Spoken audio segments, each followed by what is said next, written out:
വീണ വിജയൻ്റെ എക്സാലോജിക് കമ്പനിയുടെ കുരുക്ക് മുറുകയാണോ? ഈ കമ്പനിയുടെ അഡ്രസ്സ് AKG സെൻറ്ററിൻ്റെ പരിധി വരുന്ന സ്ഥാപനത്തിലോ ആണ് രജിസ്റ്റർ ഇപ്പം മനസ്സിലാകുന്നത്. കേരളത്തിലെ കരിമണൽ അതിനകത്ത് ടൈറ്റാനിയം ഡയോക്സൈഡ് ഉണ്ട്, സിന്തറ്റിക് ഫൂട്ടയിലുണ്ട്. ടൈറ്റാനിയം ഡയോക്സൈഡ് 95% ഈ മണലിനകത്തുണ്ട്. അത് നമുക്കറിയാം, ടൈറ്റാനിയത്തിൻ്റെ കുണ്ടറയിലും തിരുവനന്തപുരത്തും അതിൻ്റെ ഫാക്ടറികളുണ്ട്. അത് സ്റ്റേറ്റ് ഗവൺമെൻറ്റിൻ്റെ വകയാണ്. അത് രാഷ്ട്രീയക്കാരുടെ ഒരു മേഖലയാണ്. ഭീമമായ നഷ്ടം സംഭവിക്കുന്നു. വലിയ ലാഭം ഉണ്ടാക്കുന്നതാണ് ടൈറ്റാനിയം ഡയോക്സൈഡ്. പക്ഷേ ഈ രണ്ട് സ്ഥാപനങ്ങളും നഷ്ടത്തിലോടുന്നെന്നാണ് മനസ്സിലാക്കുന്നത്. അതോടൊപ്പം തന്നെ ഈ CMRL കർത്തായുടെ കരിമണൽ ഖനനം അത് സർക്കാരുമായിട്ടുള്ള ഒരു എഗ്രിമെൻ്റാണ്. CMRLൻ്റെ അവിടെ ഏകദേശം 13.84% ഷെയർ KSIDCക്ക് അതിനകത്തുണ്ട്.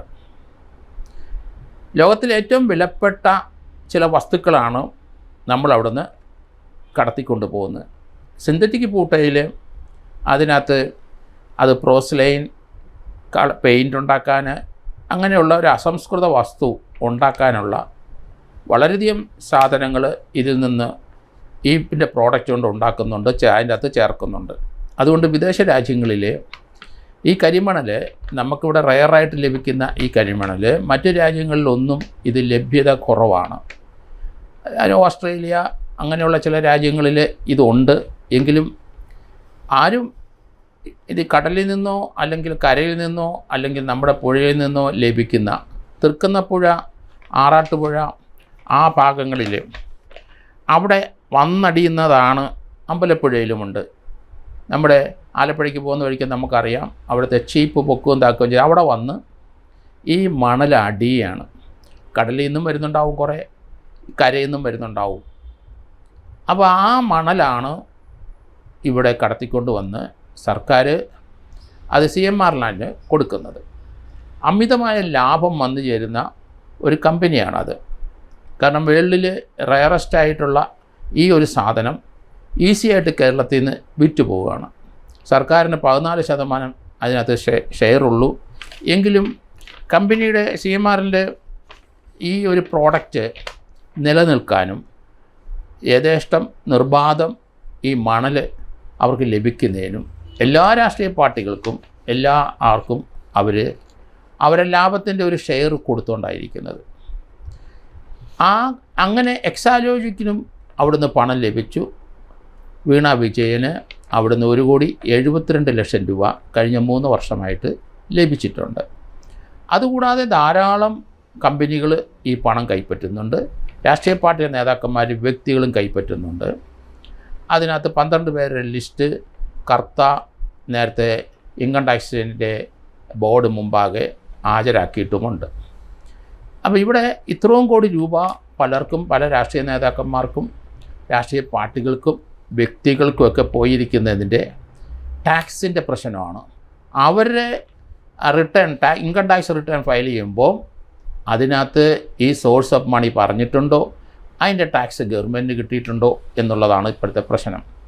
ഇപ്പം എക്സാലോജിക്കും CMRL തമ്മിൽ വീണ വിജയന് 1,72,00,000 കൊടുത്ത കൂടാതെ 12 രാഷ്ട്രീയ പാർട്ടികൾ ഇൻക്ലൂഡിങ് PV എന്ന് പറയുന്ന ആൾ, വീണ വിജയൻ, രമേശ് ചെന്നിത്തല, ഇബ്രാഹിം കുഞ്ഞ്, അങ്ങനെ വളരെയധികം ആൾക്കാർ, കുഞ്ഞാലിക്കുട്ടി, വളരെയധികം ആൾക്കാർക്ക് 135 കോടി രൂപ കൊടുത്തിരിക്കുന്നു. സെൻട്രൽ ഗവൺമെൻറ്റിൻ്റെ നമുക്കറിയാം ഇൻകം ടാക്സ് ആക്ട് ഉണ്ട്. അപ്പം central board of direct tax IBS അവിടെ എത്ര രൂപ ഇവർ അടച്ചിട്ടുണ്ട്? ആരും അടച്ചിട്ടില്ല എന്നാണ് എനിക്ക് തോന്നുന്നത്. എത്ര രൂപ അടച്ചിട്ടുണ്ട്? ഡയറക്റ്റ് ടാക്സ് ഇവർക്ക് എത്ര അടച്ചു? വെൽത്ത് ടാക്സ് ഇവരെവിടെയെങ്കിലും ഈ പണം ഉപയോഗിച്ചിട്ട് വസ്തുക്കൾ വാങ്ങിച്ചിട്ടുണ്ടോ? ഇന്ത്യയിലോ വിദേശത്തോ വാങ്ങിച്ചിട്ടുണ്ടോ? അവിടുത്തെ വെൽത്ത് ടാക്സ് ഇതെല്ലാം ഇന്ത്യയിലെ ഒരു സിറ്റിസൺ ആണെങ്കിൽ അത് റിട്ടേണിനകത്ത് ഫയൽ ചെയ്യണം. എക്സാലോജിക്ക് ഉൾപ്പെടെ അല്ലെങ്കിൽ രാഷ്ട്രീയ നേതാക്കാർ എല്ലാവരും അവർക്ക് കിട്ടിയ പണം എങ്ങോട്ട് പോയി എന്ന് പറയാൻ ഇപ്പം ബാധ്യസ്ഥരാണ്. അങ്ങനെ പണം ലഭിച്ചിട്ടുണ്ടെങ്കിൽ ആ പണം അവർ രാഷ്ട്രീയ പാർട്ടിയുടെ ഖജനാവിലേക്ക് അല്ലെങ്കിൽ പാർട്ടിയുടെ കേന്ദ്ര കമ്മിറ്റിയിലോ അല്ലെങ്കിൽ അങ്ങനെയുള്ള ഒരു അക്കൗണ്ടിലേക്കാണോ പോയത്, അതോ ഈ വ്യക്തികൾ ആ പൈസ സ്വന്തം ആവശ്യത്തിന് ഉപയോഗിച്ചു എന്നുള്ളൊരു പ്രസക്തമായ ചോദ്യം ഇവിടെ വന്നിരിക്കുകയാണ്. അപ്പം സെൻട്രൽ ബോർഡ് ഓഫ് റവന്യൂ ടാക്സുകൾ അത് റവന്യൂ ആക്ട് 1921, 1963 പ്രകാരം ഉള്ളതാണ്. അത് ഇപ്പം സെൻട്രൽ ബോർഡ് ഓഫ് സെറ്റിൽമെൻറ്റിൽ ഇപ്പം രണ്ടായിട്ട് അത് ബൈഫർക്കേറ്റ് ചെയ്ത് പോയിട്ടുണ്ട്. IBS അതുപോലെ തന്നെ CBDT. അപ്പം ഡയറക്റ്റ് ടാക്സും വെൽത്ത് ടാക്സും ഒക്കെ IBSൻ്റെ കീഴിലും CBDTയുടെ കീഴിൽ സെൻട്രൽ ബോർഡിലും മറ്റ് അതർ ടാക്സസും വരികയാണ്. അപ്പോൾ അതിനകത്ത് ഈ എറണാകുളത്തെ ഇൻകം ടാക്സ് കമ്മീഷണർ അവരുടെ പരിശോധനയിൽ ഡയറക്റ്റ് ടാക്സിലോ അല്ലെങ്കിൽ IBSലോ CBDTയിലോ ഒരു റെക്കോർഡും ഈ പണം കൊടുത്തതിനെപ്പറ്റി ലഭിച്ചിട്ടില്ല. ആ പണം കൊടുത്തിട്ടുണ്ട്, കൈപ്പറ്റി എന്നുള്ള വെളിയിൽ വന്നിട്ടുണ്ട്. അതിൻ്റെ ടാക്സ് ഇവരെവിടെ അടച്ചു എന്ന് ഈ വാങ്ങിയവരെല്ലാം പറയാൻ ബാധ്യസ്ഥരാണ്. ഇല്ലെങ്കിൽ അവർക്കെതിരായിട്ട് പ്രോസിക്യൂഷൻ നടപടി എടുക്കുമെന്നുള്ളതാണ് ഇപ്പം മനസ്സിലാകുന്നത്. ഇൻകം ടാക്സ് സെറ്റിൽമെൻറ്റ് കമ്മീഷൻ ഒരു സ്റ്റാറ്റ്യൂട്ടറി ബോർഡാണ് ഇന്ത്യയിൽ. അവർക്കൊരു ജില്ലാ ജഡ്ജിയുടെ അധികാരമുണ്ട്. അതുകൊണ്ട് അവിടെ കാണിച്ചിരിക്കുന്ന കള്ളത്തരങ്ങൾക്ക് അവർ പ്രോസിക്യൂഷൻ എടുത്തേ പറ്റുള്ളൂ. അതുകൊണ്ട് വരും ദിവസങ്ങളിൽ ഈ ഒരു സെറ്റിൽമെൻറ്റ് കമ്മീഷൻ അല്ലെന്നുണ്ടെങ്കിൽ സെൻട്രൽ ബോർഡ് ഓഫ് റവന്യൂവിൻ്റെ കീഴിലുള്ള ഈ ഹയസ്റ്റ് ബോഡികൾ അവർ നടപടിയായിട്ട് മുന്നോട്ട് പോകും.